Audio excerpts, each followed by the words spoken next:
24,000 টাকা বিমান ভাড়া কমানোর পরও আগামী বছরের হজের খরচ বাড়ল 38,000 টাকা। সরকারি ব্যবস্থাপনায় সর্বনিম্ন 5,05,648 টাকার প্যাকেজ ঘোষণা করেছেন ধর্মমন্ত্রী। বেসরকারি প্যাকেজ 5,13,648 টাকা। সৌদি সরকার খাবার বাধ্যতামূলক করায় এবং রিয়ালের দাম বেড়ে যাওয়ায় খরচ বেড়েছে বলে জানান ধর্মমন্ত্রী। চাঁদ দেখা সাপেক্ষে পবিত্র হজ অনুষ্ঠিত হবে আগামী বছরের 15 মে। রিপোর্টে জানাচ্ছেন মাহবুব কবির চপল।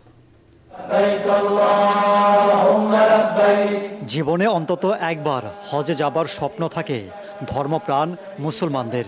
ইসলামের অন্যতম এ ফরজ আদায়ের ব্যবস্থা করতে নানা প্রস্তুতি নেয় সরকার। মুসল্লিদের দৃষ্টি থাকে খরচ বা প্যাকেজের দিকে। চাঁদ দেখা সাপেক্ষে 2027 সালের পবিত্র হজ অনুষ্ঠিত হবে 15 মে। সে লক্ষ্যে দুটি প্যাকেজ ঘোষণা করেছে ধর্ম মন্ত্রণালয়। সর্বনিম্ন প্যাকেজ 5,05,000 টাকা, যা চলতি বছর ছিল 4,67,000 টাকা। দ্বিতীয় প্যাকেজ 6,15,000 টাকা আর বেসরকারি প্যাকেজ 5,13,000 টাকা। এবার খরচ বেড়ে যাবার কারণ জানান ধর্মমন্ত্রী। হজ প্যাকেজ একে, এই প্যাকেজে হজ যাত্রীদের মক্কায় হারাম শরীফের বহির চত্বর হতে প্রায় 1,000 থেকে 1,400 মিটারের মধ্যে এবং মদিনায় মার্কাজি এরিয়ার আবাসন সুবিধা দেওয়া হবে। উল্লেখ্য, অতিরিক্ত অর্থ পরিশোধ সাপেক্ষে রুম আপগ্রেডেশন এবং শর্ট প্যাকেজ সুবিধা নেওয়া যাবে। এই প্যাকেজ খরচ ধরা হয়েছে 6 লাখ টাকা।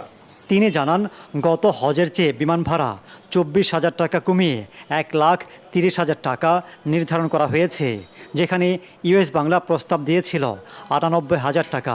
যাত্রী প্রতি 32,000 টাকা বেশি নেওয়ার পেছনে বিমানের অতিরিক্ত খরচকে দায়ী করেন ধর্মমন্ত্রী। প্রধানমন্ত্রী তারেক রহমান সাহেব পারছেন বিমান ভাড়াকে কমাতে, পৃথিবীতে কোথাও না, সবখানি বাড়ে।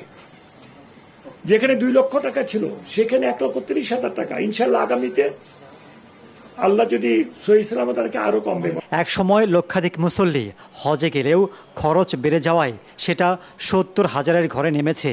এবার কতজন হজে যেতে পারবেন তা আগামী নভেম্বরে জানা যাবে বলে জানান ধর্মমন্ত্রী।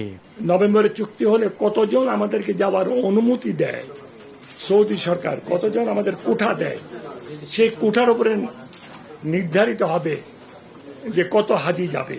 তিনি জানান, হজের নিবন্ধন শেষ হবে চলতি বছরের 24 সেপ্টেম্বর আর হজ ফ্লাইট শুরু হবে আগামী বছরের 8 এপ্রিল।